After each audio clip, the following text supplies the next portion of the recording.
Oke, langsung kita mulai aja ya. Ya, boleh. Assalamualaikum warahmatullahi wabarakatuh. Waalaikumsalam warahmatullahi wabarakatuh. Selamat pagi, salam sejahtera bagi kita semua. Puji dan syukur kita panjatkan kehadirat Allah Subhanahu wa Ta'ala. Dengan berkat dan rahmatnya kita bisa berkumpul di Zoom meeting ini. Tak lupa juga salawat serta salam kita limpahkan ke junjungan kita Nabi Muhammad SAW. Saya Suyana Putra, perwakilan dari kelompok 4 mata kuliah meteorologi dan klimatologi pendidikan geografi semester 1 dengan anggotanya yaitu Febi Andini, Vivani Suryandani, Amanda Yestika, dan Inaka Susitiara. Maksud kami untuk mengundang Kak Adit dalam Zoom meeting ini sebagai narasumber terkait pemanasan global dan perubahan iklim.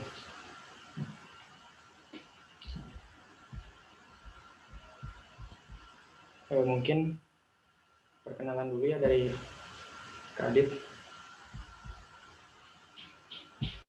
Ya, bismillahirrahmanirrahim. Assalamualaikum warahmatullahi wabarakatuh.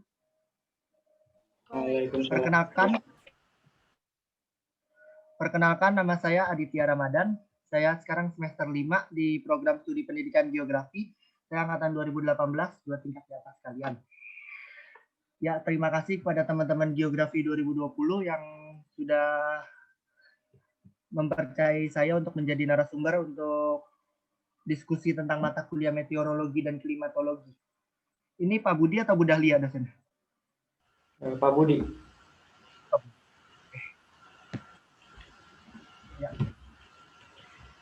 Ya, mungkin langsung dimulai saja ya wawancaranya. Ya, boleh. Langsung ke pertanyaan pertama. Silakan.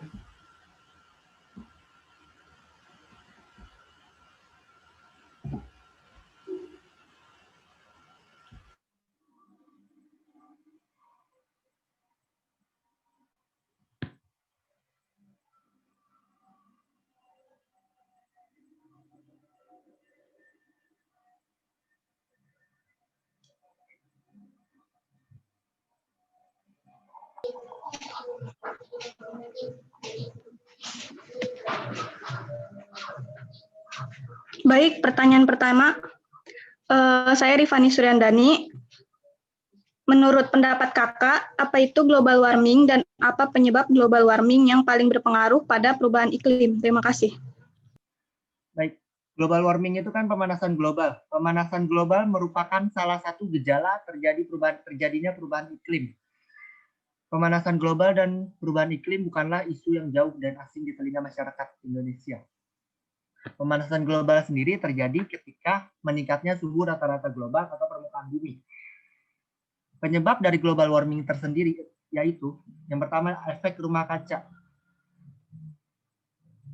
Yang termasuk kelompok-kelompok gas rumah kaca itu yang pertama ada karbon dioksida atau CO2, metana CH4, dinitrooksida N2O, hidrofluorokarbon, fluorokarbon TFC sampai sulfur SF6. Jenis gas rumah kaca yang memberikan sumbangan paling besar berasal dari pembakaran bahan bakar fosil, minyak bumi dan batu bara di sektor energi dan transport. Berikutnya adalah efek umpan balik. Juga dipengaruhi penguapan air pada kasus pemanasan akibat gas rumah kaca seperti CO2 itu, karbon. Nah, berikutnya ada kegiatan transportasi dan perjalanan. Dalam kesehariannya, setiap orang terbiasa berpindah dari satu tempat ke tempat lain dengan jarak dekat maupun jauh menggunakan kendaraan yang berbahan bakar fosil.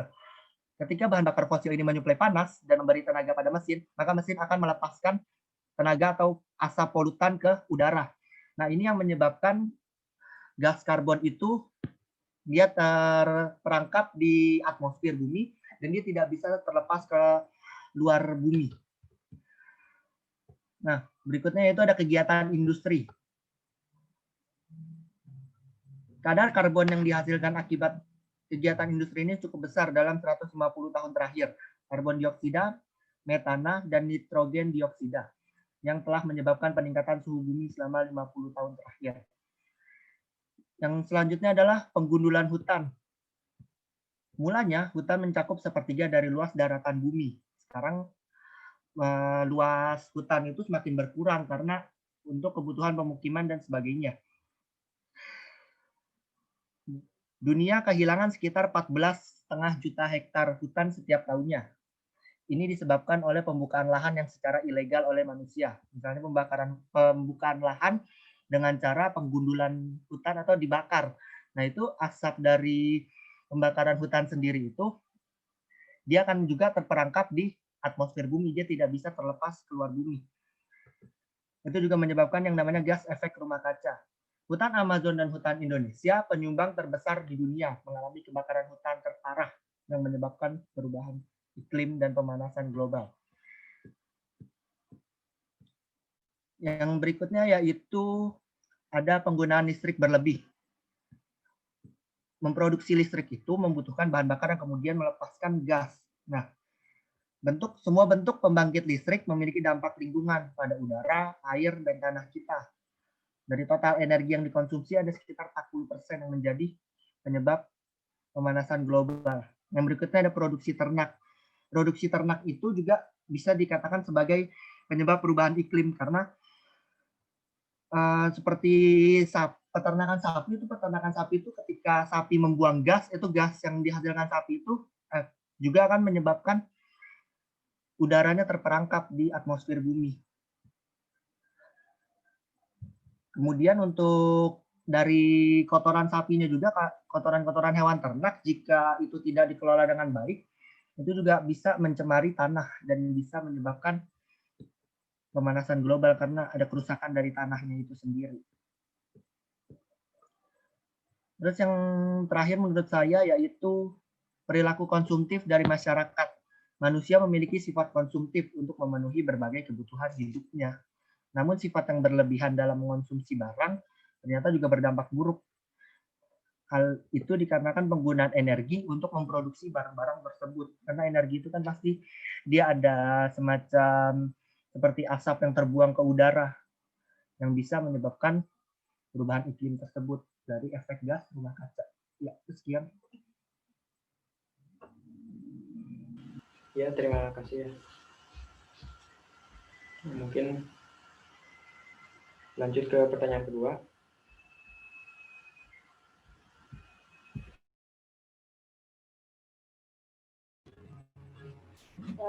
Untuk pertanyaan kedua, yaitu dari manakah emisi karbon dioksida dihasilkan dan apakah penghasil utama dari emisi karbon dioksida?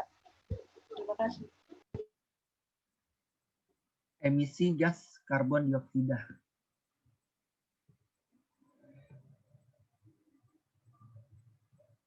Emisi itu berasal dari pembangkit listrik bertenaga batu bara. Kemudian yang kedua ada bahan bakar kendaraan bermotor.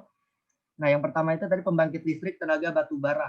Pembangkit listrik ini membuang energi 2 kali lipat dari energi yang dihasilkan. Misal, energi yang digunakan 100 unit, sementara energi yang dihasilkan 35 unit. Maka energi yang terbuang adalah 65 unit setiap 1000 megawatt listrik yang dihasilkan. Nah, yang berikutnya adalah bahan bakar kendaraan bermotor. Kendaraan yang mengonsumsi bahan bakar sebanyak 7,8 liter per 100 km dan menempuh jarak 16.000 km. Maka setiap tahunnya akan mengemisikan 3 ton karbon ke udara. Jadi untuk emisi gas pembakaran bahan bakar fosil itu yang terbesar itu 2 tadi. Dari pembangkit listrik tenaga batu bara dan bahan bakar kendaraan bermotor. Ya, itu.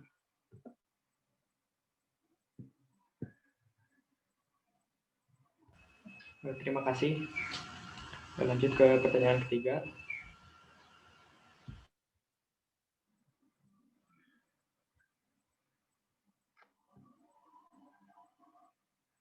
pertanyaannya,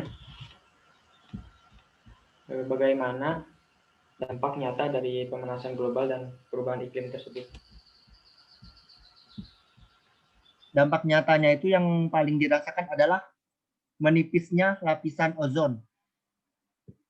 Yang pertama yaitu dari kebakaran hutan. Kenaikan suhu udara yang tinggi dapat memicu terjadinya kebakaran hutan. Karena ketika kebakaran hutan itu terjadi, pasti kan diawali dengan kemarau panjang. Nah, kemarau panjang itu menyebabkan pohon-pohon yang ada di hutan itu mengering dan dia bisa ranting-ranting pohon itu bergesekan antara satu dengan yang lain. Kemudian yang berikutnya adalah mencairnya es di kutub. Naiknya suhu udara di dalam laut akan menyebabkan es yang ada di kutub menjadi mencair. Berikutnya yaitu naiknya permukaan bumi. Naiknya permukaan laut.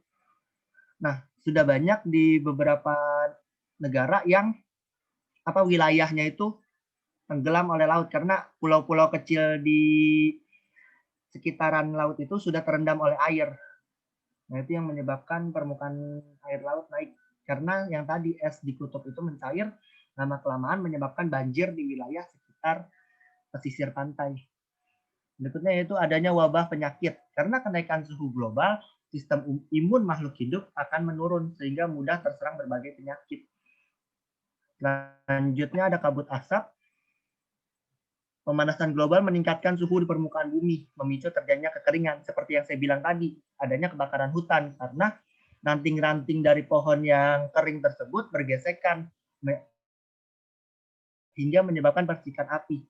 Selanjutnya adalah krisis air bersih. Krisis air bersih juga berpengaruh terhadap pemanasan global, yaitu adanya kekeringan yang menyebabkan sumber-sumber air akan tercemar dan habis. Menghangatnya suhu air laut. Tidak hanya di permukaan bumi saja yang mengalami kenaikan suhu, di air laut juga mengalami kenaikan suhu. Itu ditandai juga dari mencairnya es di kutub. Ini dapat membuat makhluk hidup di dalamnya mati dan menyebabkan ketidakseimbangan ekosistem. Selanjutnya ada rusaknya terumbu karang. Pemanasan global akan membuat suhu dan keasaman air laut naik. Kedua hal ini akan membuat terumbu karang mengalami pemutihan dan lama-lama akan rusak, bahkan hilang. Rusaknya terumbu karang akan membuat ekosistem laut menjadi tidak seimbang dan kemudian mati. Ya, itu mungkin dampak-dampak dari pemanasan global bagi kehidupan.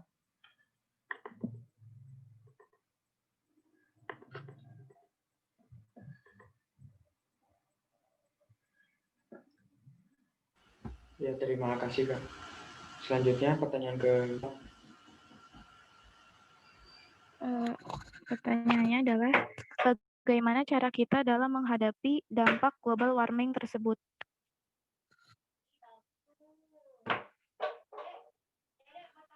Cara mengatasi atau menanggulangi pemanasan global. Yang pertama yaitu mengurangi penggunaan bahan bakar fosil. Karena mayoritas kendaraan bermotor itu menggunakan bensin sebagai bahan bakarnya. Sekarang sudah ditemui banyak kendaraan-kendaraan yang menggunakan bahan bakar ramah lingkungan seperti gas atau menggunakan listrik. Yang berikutnya adalah menggunakan energi alternatif. Misalnya, bisa menggunakan energi matahari, angin, air, atau panas bumi, atau biomasa. Listrik sekarang juga sudah untuk penerangan-penerangannya banyak nih yang pakai sel surya yang di atasnya itu yang ada panel suryanya, nah itu bisa dipakai juga untuk energi alternatif. Jadi kita tidak ketergantungan terhadap penggunaan bahan bakar fosil. Tidak menebang pohon di hutan secara sembarangan. Pohon kita ketahui juga merupakan penyerap dari CO2 dan menghasilkan O2. Hutan juga merupakan elemen penting bagi kelestarian dunia. Karena salah satu fungsi hutan adalah sebagai paru-paru dunia, sekaligus penyeimbang ekosistem. Dan untuk pembukaan lahan sendiri itu harus banyak perizinannya, apa-apa saja yang bisa dilakukannya. Jadi tidak asal untuk membuka lahan lalu membakar kalau yang lebih ekstrim. Selanjutnya yaitu melakukan penanaman pohon kembali.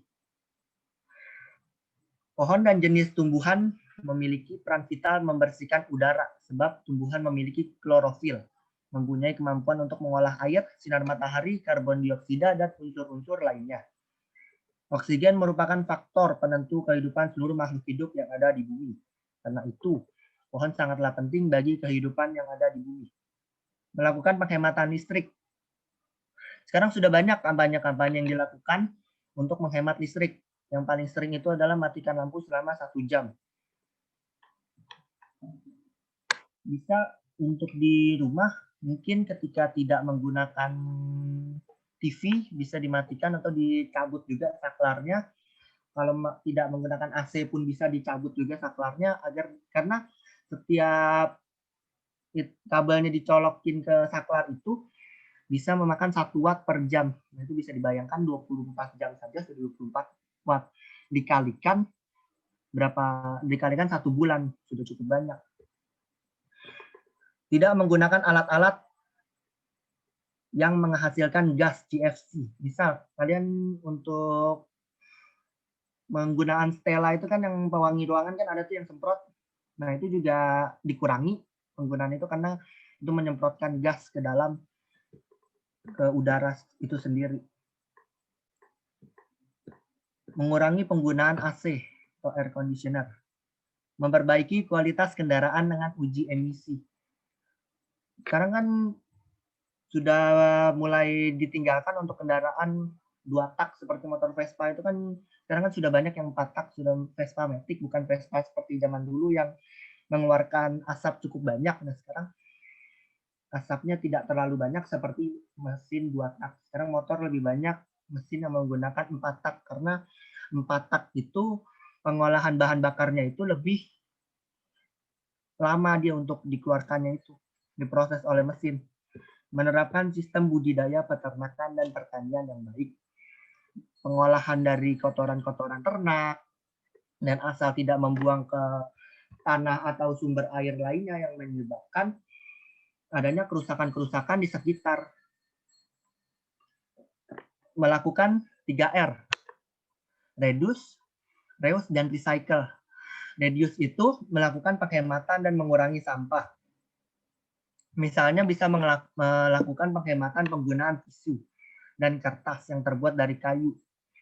Kemudian reuse merupakan cara pemanfaatan sampah atau memanfaatkan kembali barang yang sudah tidak terpakai. Recycle yaitu mendaur ulang barang-barang yang sudah tidak bisa digunakan lagi. Dan itu bisa diolah menjadi barang-barang yang lebih bermanfaat lagi. Kurangi penggunaan kertas yang terakhir.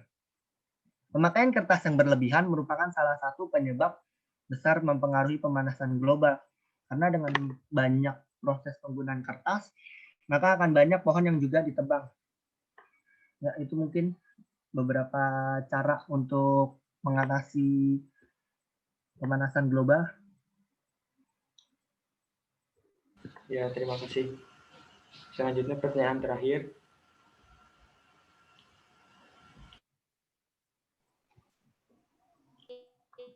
Ya, pertanyaan terakhir.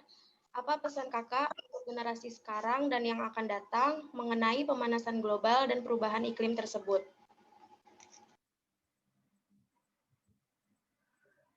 Pemanasan global ditimbulkan oleh peningkatan signifikan karbon dioksida atau monoksida yang terjebak di atmosfer, melepaskan panas, efek rumah kaca, atau greenhouse effect. Akibatnya suhu global akan naik. Meskipun berbagai upaya untuk mengurangi laju pemanasan global tengah gencar dilakukan di masyarakat maupun PBB, kita secara pribadi bisa berperan juga. Bila jutaan orang melakukan ini, dampak positifnya juga akan sangat besar. Hal kecil yang bisa kita lakukan untuk mengurangi pemanasan global, yang pertama yaitu gunakan transportasi umum atau berbagi tuntangan. Nah, jadi bayangkan saja jika banyak orang yang menggunakan transportasi umum ketimbang transportasi pribadi. Berapa banyak bahan bakar yang bisa kita kurangi. Juga mengurangi kemacetan juga, mengurangi polusi juga. Atau bisa juga berbagi tumpangan. Misal rumahnya berdekatan, tempat kuliah bareng. Ya udah, kita jalannya bareng aja 1 motor. Daripada harus 2 motor 2 orang, kan lebih efisien 1 motor berdua. Berjalan kaki atau gunakan sepeda untuk menempuh jarak dekat. Batasi penggunaan kendaraan yang menggunakan bahan bakar minyak. Untuk jarak dekat kita bisa berjalan kaki atau naik sepeda. Karena itu juga mengurangi dampak dari pemanasan global itu sendiri. Minimalkan penggunaan peralatan yang mengandung gas. Seperti hairspray kan itu pakai mengeluarkan gas, kemudian yang semprotan nyamuk itu juga menghasilkan gas, itu juga dikurangi. Matikan perangkat elektronik yang tidak terpakai saat atau tidak dipakai. Matikan lampu, kipas, AC, komputer, TV jika tidak sedang dipakai. Itu juga bisa membuat atau kita irit listrik. Kemudian gunakan tas kain untuk belanja. Sekarang sudah banyak di tempat-tempat swalayan tidak memberikan lagi kantong plastik dan mewajibkan setiap pembeli itu membawa tas kain masing-masing dari rumah. Karena plastik itu untuk dia terolah oleh tanah itu membutuhkan waktu sampai ratusan tahun. Kemudian sumbangkan atau jual barang bekas. Barang-barang bekas seperti botol bekas, kaleng, dan lain sebagainya jangan langsung dibuang ke tempat sampah. Biasanya itu bisa dijual untuk diolah menjadi barang-barang terpakai berikutnya. Yang berikutnya adalah mengeringkan baju dengan menjemur di bawah sinar matahari. Jadi untuk mengeringkan baju nggak perlu pakai mesin pengering kalau tidak penting-penting banget. Jadi itu juga bisa dijadikan cara untuk kita agar mengurangi dampak pemanasan global. Dan yang terakhir yaitu bisa menanam sebatang pohon. Mari kita coba setidaknya menanam 1 pohon setiap tahun. Mungkin saat hari ulang tahun atau saat hari bumi di tanggal 23 April. Dalam 1 pohon ini kita bisa menabung oksigen untuk masa depan yang akan datang. Ya, itu.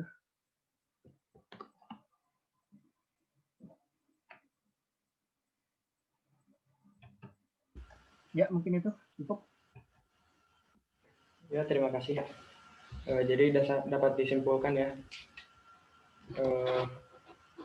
bahwa pemanasan global itu adalah kenaikan suhu dan merupakan gejala dari perubahan iklim tersebut yang dipengaruhi oleh penggundulan hutan, penggunaan listrik yang berlebihan, produksi ternak, dan perilaku konsumtif. Untuk emisinya bisa dari pembangkit listrik batu bara atau bahan bakar kendaraan bermotor.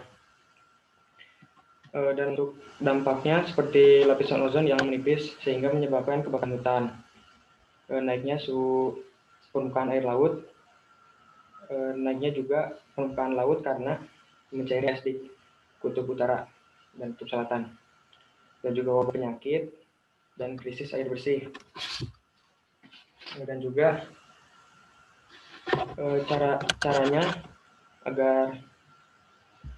caranya dalam menghadapi dampak global warming tersebut yaitu mengurangi bahan bakar fosil dan menggunakan bahan bakar alternatif lain seperti tenaga matahari, lalu tidak menebang pohon sembarangan, menghemat listrik, tidak menggunakan alat yang menghasilkan CO2, mengurangi penggunaan AC, dan melakukan 3R, reduce, reuse, dan recycle, serta mengurangi penggunaan kertas. Selanjutnya, dalam menghadapi pemanasan global ini, mulailah dilakukan dengan hal-hal kecil seperti mengurangi penggunaan transportasi umum, atau mungkin berjalan kaki atau bersepeda jika jaraknya dekat, dan juga mematikan perangkat elektronik, mengurangi penggunaan kantong plastik, mengeringkan baju dengan di bawah sinar matahari, dan yang terakhir menanam pohon.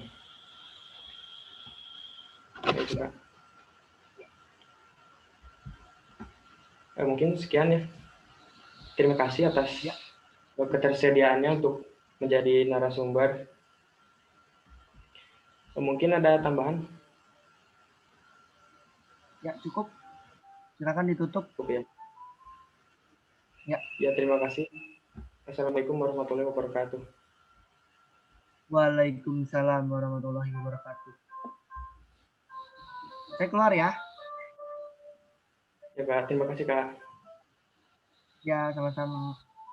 Sukses ya. Ya Kak.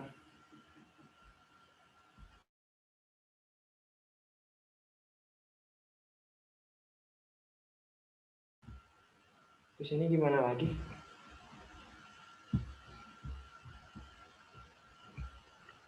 Tinggal diedit ya.